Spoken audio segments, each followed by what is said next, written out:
are my I Am planning cards. So I have my objective, my learning objective written before every section, and then the main objective written on that as well. So the first main point, the students will be using Nearpod, and they'll go through an interactive presentation where they learn about the topic and answer questions.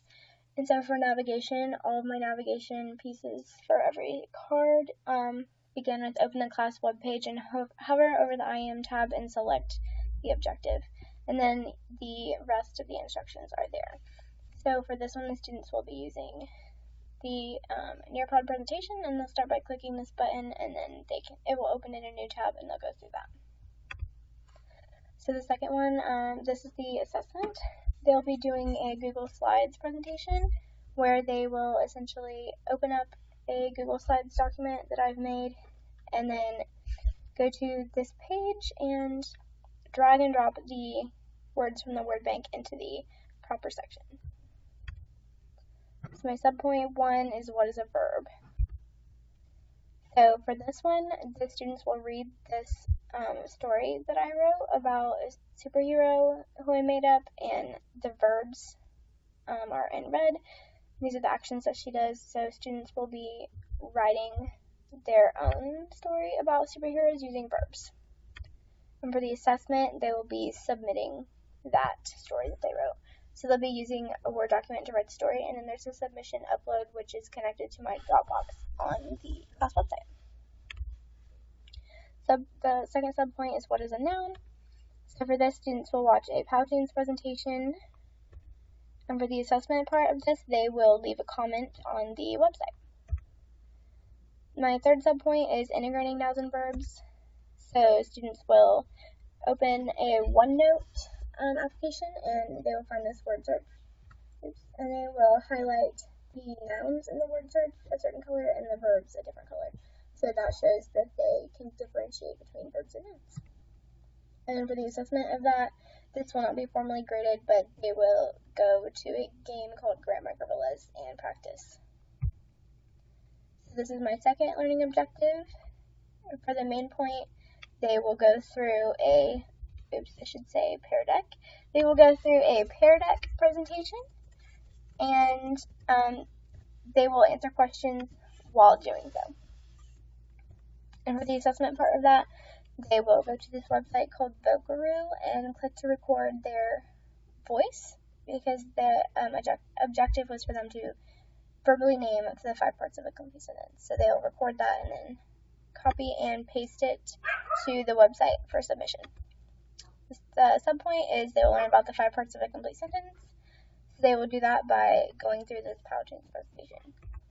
And with the assessment, they will do an exit ticket in the format of Google Forms. The second subpoint, students will be able to determine if a sentence is complete or not, and so they'll do this by going through an Edpuzzle complete sentences challenge that I've made.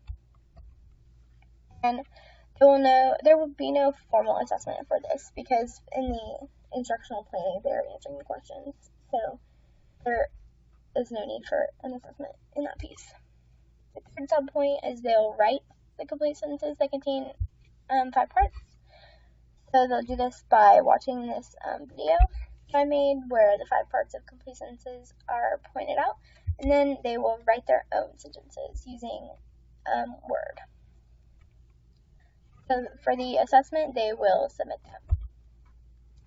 Third learning objective is here, and they will be using an Edpuzzle presentation where they answer questions during a video for that.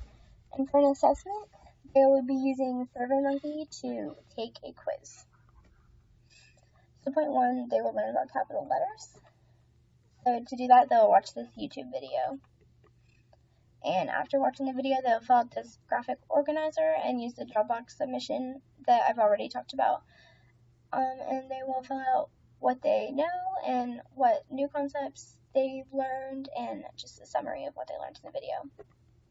So point 2, they'll learn about the 4 types of sentences and what end mark to use with each of these. So they will watch a YouTube video that I made for this, and it begins by describing end marks and the types of sentences, and then at the end it gives a list of numbered sentences. So students will do a split screen with this video and the Google Forms that I'll talk about in a second, and they'll watch the video, and then at the end they will use the Google Forms to, when I read the sentence and its number, they will write in the corresponding numbered blank on the Google Forms what type of sentence it is. So here is that Google Forms, and they will fill out the answers. So at the sub point, they will be able to correct errors in sentences and identify what kind of sentence is used. So for this one, they will play a game where they combine their knowledge of sentence correction and sentence type as practice for a quiz. So there's no formal assessment for that because they're practicing. And that is the end.